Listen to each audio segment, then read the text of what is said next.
انسانوں کے نام افزار ریحان۔ ہم میں سیاسی میچورٹی اور شائستگی کیوں نہیں؟ سیاست حماقت کا نام نہیں، دانش، زیرکی اور حاضر دماغی کا کام ہے، جس میں بدلتے حالات کے تیور پڑھنے اور ان کے مضمرات و استمرار سے بچنے یا مستفید ہونے کی صلاحیت و لچک نہیں۔ وہ اکڑ مزاج، اکڑ اور جمود کا شکار ہے۔ وہ جتنی مرضی کرکٹ کھیلے، سیاست اس کے بس کا روگ نہیں۔ بہت سے احباب یہ استفسار کرتے ہیں کہ آپ تو کہتے تھے کہ یہ جو کرکٹ کا کھلاڑی ہے یہ سیاست کا اناڑی ہے، لیکن اس کے باوجود دیکھیں وہ وزارت عظمیٰ کی کرسی تک پہنچ گیا۔ تو یہی جواب ہوتا ہے، جن بساکھیوں سے وہ یہاں تک پہنچا ان کی مدد سے تو کوئی سیاستدان یا کرکٹر کیا، کوئی ایک ٹانگ پر کھڑا ریڑی والا زبان بھی بغیر کسی سیاسی صلاحیت کے پہنچ سکتا تھا۔ جب طاقت کا کرین استعمال ہونا ہو تو پھر کہاں کی صلاحیت اور کون سی قابلیت؟ پنڈی کا ایک بڑک باز خوش آمدید نام نہاد لیڈر جو مرضی ہانکتا رہے، لیکن اس عمر میں کوئی شبہ نہیں کہ یہ شخص اپنے 3.5 سالہ دور آمریت میں ڈھنگ کا کوئی کام تو دور کی بات، عقل کی کوئی بات تک نہیں کر سکا۔ جہاں جاتا تھا ایسی الٹی سیدھی ہانکتا تھا کہ میڈیا میں ایک نوع کا تماشا بنا رہا، حتیٰ کہ کہیں یو ٹرن کا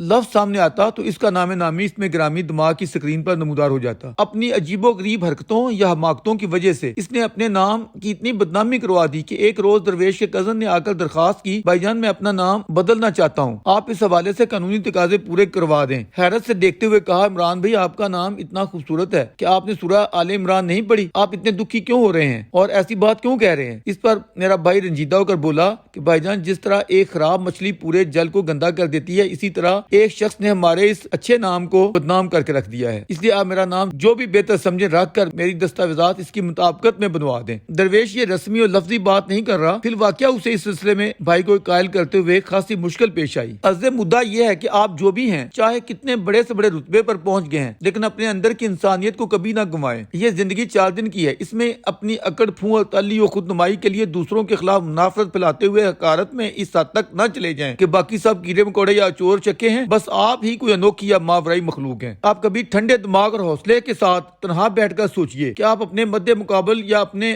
سیاسی مخالفین کے متعلق عرصہ دراز سے جو تہذیب سے گری ہوئی زبان استعمال فرماتے چلے آ رہے ہیں، چور چور، ڈاکو ڈاکو، کرپٹ کرپٹ، لیڈر کیا، یہ اسلوب یا بازاری زبان تو کسی عام مہذب انسان کو بھی زیب نہیں دیتی۔ نواز شریف یہاں 3 مرتبہ کا منتخب وزیر اعظم ہی نہیں ہے، اس سے محبت و عقیدت رکھنے والے پاکستانی عوام کروڑوں میں ہیں۔ ان کے خلاف آپ نے پہم اخلاقیات سے گری ہوئی جو زبان استعمال فرمائی، بلا ثبوت و جواز جو گنہونے الزامات عائد کرتے چلے آ رہے ہیں، اگر کسی کے ضمیر میں ذرا سی رمق بھی ہو تو وہ ضرور اس پر شرمندگی محسوس کرتا ہے، مگر افسوس ہے اس ڈٹائی پر، اتنا کچھ کر گزرنے پر بھی کوئی شرمندگی ہے نہ پچھتاوا۔ ایک وقت میں وہ آپ کے محسن تھے جنہوں نے سب سے بڑھ کر ہاسپٹل کی تعمیر میں آپ کی طرف دستے تعاون بڑھایا تھا۔ چلیں کوئی بات نہیں، یہاں محسن کشی کی روایت کوئی نئی نہیں، جنرل پرویز مشرف اور جنرل باجوہ کو بھی انہوں نے عزت بخشی تھی، اور پھر انہوں نے جس طرح پاکستان کے آئین کو بوٹوں تلے رونتے ہوئے عوامی اعتماد کی تذلیل کی، وہ ہماری افسوسناک تاریخ کا حصہ ہے۔ اس سب کے باوجود نواز شریف کی آئین شکنی پر تلخی اپنی جگہ، مگر انسانی وقار سے گری ہوئی کوئی ایک بات ان کے حوالے سے بیان نہیں کی جا سکتی۔ وہ تو ایسا انسان ہے کہ آپ کی اتنی بدزبانی کے باوجود آپ کی گراوٹ پر تیمارداری کے لیے بنفس نفیس جا پہنچا تھا۔ درویش جیسے ہمدردوں کو ایک غلط شخص کی عزت افزائی کے لیے اس حد تک جانے پر تکلیف پہنچی تھی۔ نواز شریف یا آصف زرداری تو چلے آپ کے سیاسی حریف تھے، ہو سکتا ہے ان کے خلاف منافرت سے آپ کو کچھ سیاسی فائدہ پہنچتا ہو، لیکن جنرل باجوہ تو اول و آخر آپ کے محسن تھے۔ انہوں نے ناروا طور پر اقتدار تشریح میں رکھتے ہوئے آپ کو پیش کیا، اس سنگھاسن پر آپ کو لابھ اٹھایا جس کے آپ اہل تھے، اور نہ 20 بس دھکے کھانے کے باوجود اس کے قریب پھٹک پائے تھے۔ آج اس کے متعلق کیا فرمودات جاری ہو رہے ہیں؟ یہ کہ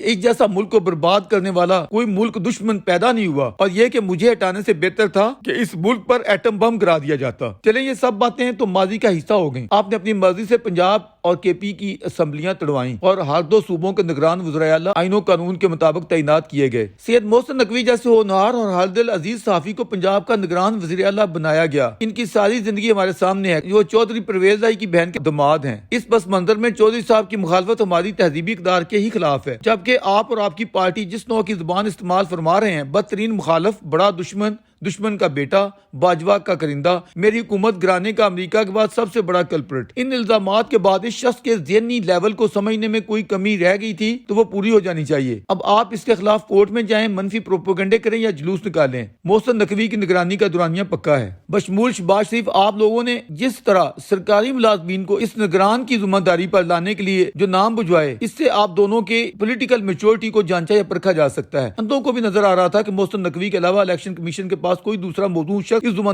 کے لیے تھا ہی نہیں، مگر وہ کیا ہے کہ من پاپی اجتے ڈھیر۔ جس شخص کی سیاسی قابلیت یہ ہو کہ کبھی قومی اسمبلی سے استعفے قبول کروانے کے لیے احتجاج کرتا ہے اور جب قبول ہو جائیں تو قبول نہ کرنے کے لیے احتجاج شروع کر دیتا ہے۔ ایک دن کسی کی شان میں نعتیں اور نظمیں پڑھ رہا ہوتا ہے اور اگلے روز اسے اپنا ہی نہیں ملک و قوم کا بدترین دشمن قرار دے رہا ہوتا ہے۔ سیاسی اناڑی پن کو سمجھنے میں ہنوز اگر کسی کو کوئی غلط فہمی تھی تو وہ آنے والے مہینوں میں مزید واضح ہو جائے گی۔ اس طرح مسئلہ صرف یہ ہے کہ آپ کا پھیلایا ہوا سارا کچرا بشمول معیشت کا کھلواڑ وزارت عظمیٰ کے ایک اور حدیث نے بخوشی اٹھا رکھا ہے، اور اس تباہ حال معیشت کا سامنا ہی اس وقت نواز شریف کا اصل چیلنج ہے۔